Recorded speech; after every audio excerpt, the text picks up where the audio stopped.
हम नंबर हमारा कम था, वोट हमारे ज़्यादा थे, परसेंटेज ज़्यादा थी। हाँ, परसेंटेज ज़्यादा था, और बहुमत कांग्रेस का भी नहीं था। उस समय भी कोशिश की जा सकती थी, लेकिन मुझे लगा कि ये नैतिक रूप से सही नहीं है। जिनको ज़्यादा सीट मिली उनको सरकार बनाना चाहिए। दूसरी चीज़ ये थी कि उनको जो वोट भी मिले थे उनकी झूठी घोषणाओं के कारण मिले थे। कर्ज माफ़ कर देंगे, बेरोजगारी भत्ता देंगे, 900 वादे किए थे कांग्रेस ने, 900 वचन, और उनमें से कोई पूरा नहीं किया उनने उस समय। लेकिन मेरे मन में लगा कि भाई सीट ज़्यादा है तो अब ये सरकार चलाएं, और इसलिए मेरे मन में तो बेचैनी थी कि अब मुझे नहीं रहना, मेरी सीट कम है। तो मैंने रिजाइन करने के बाद कहा था कि नाउ आई एम फ्री, और वो मस्ती से अपना दे के निकल आया था। ये बात सच है कि लोग आ रहे थे, उस समय भी मैनेज किए जा सकते थे, कोशिश की जा सकती थी, लेकिन लगा कि ये नहीं करना चाहिए, इसलिए छोड़ के निकल गए।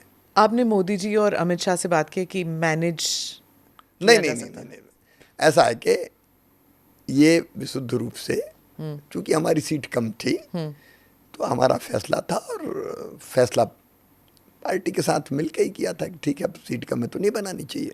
और 15 महीने में फिर क्या हुआ जब ज्योतिरादित्य सिंधिया? हमने थोड़ी कुछ किया, कमलनाथ जी के राज में हाहाकार मच गया।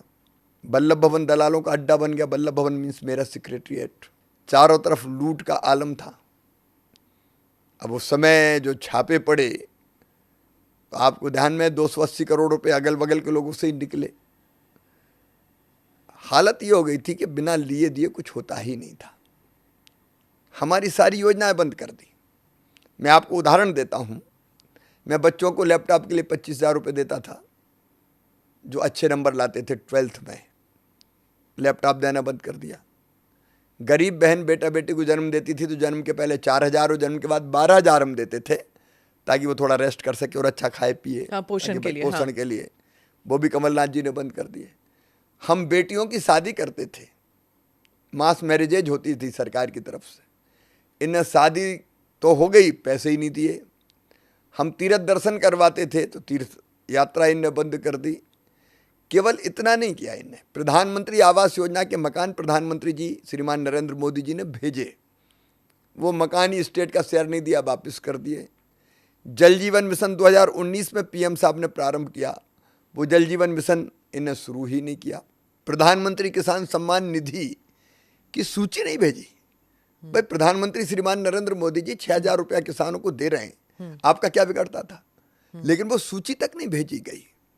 इनने बेगा भारिया शहरिया बहनों को हम 1,000 रुपया देते थे आहार अनुदान, ट्राइबल्स। हाँ ट्राइबल्स, जो अत्यंत पिछड़ी जनजाति थी, जी। उनका 1,000 रुपया बंद कर दिया। विकास के सारे काम ठप कर दिए। चारों तरफ भ्रष्टाचार का आलम था।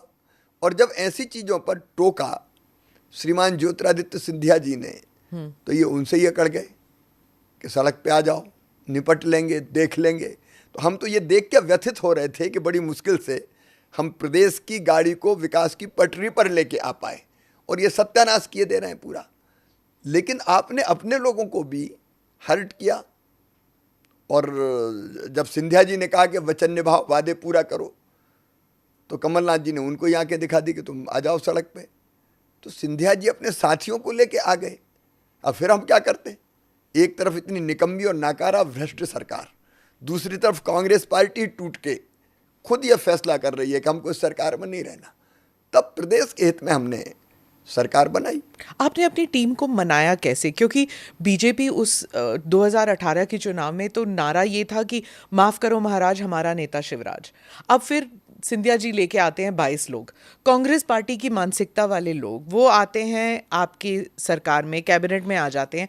आप अपने लोगों को कैसे मनाते कि भाई आप 20-25 साल से काम कर रहे हो, पीछे हटो, ये लोग आ गए हैं, इनको देना पड़ेगा मंत्री पद? भारतीय जनता पार्टी अद्भुत है और हमारा कार्यकर्ता अद्वितीय है। वो केवल अपने लिए काम नहीं करता, हम काम करते हैं अपने देश के लिए, समाज के लिए, उस विचार के लिए जिसको हम एकात्म मानव दर्शन कहते हैं। और उस विचार को पूरा करने के लिए, क्रियान्वित करने के लिए, देश और प्रदेश को आगे बढ़ाने के लिए हमारा कार्यकर्ता हर परिस्थिति में तैयार रहता है। जब लगा कार्यकर्ताओं को कि नहीं ठीक है सरकार बन रही है तो बनना चाहिए, तो लोगों ने उनको गले लगाया और आज मिलके हम समरस हो गए। जैसे दूध में शक्कर मिलके एक हो जाती है, हम लोग एक हो गए, एक परिवार के सदस्य हैं, एक राह के राही है, लक्ष्य हमारा एक है, तो मिलके हम सब एक हो गए, सब माने, सबने मिलकर तय किया। उनके आने से, ज्योतिरादित्य सिंधिया के आने से और उनके 22 लोगों के आने से क्या बीजेपी को नुकसान हुआ है कि फायदा? सरकार में तो आ गए। देखिए, नुकसान का तो कोई सवाल ही नहीं है, फायदा हुआ है। देखिए, वो समय मुझे याद आ रहा है जब मैं मुख्यमंत्री की मैंने शपथ ली थी, कोविड का भयानक दौर था। नमस्कार, मैं हूं मानक गुप्ता। अगर आपको हमारा ये वीडियो पसंद आया हो तो इसे लाइक और शेयर जरूर करें, और हाँ, हमें सब्सक्राइब और फॉलो करना ना भूलें ताकि आप देश और दुनिया की कोई खबर मिस ना करें। तो जुड़े रहिए हमारे साथ और देखते रहिए News 24।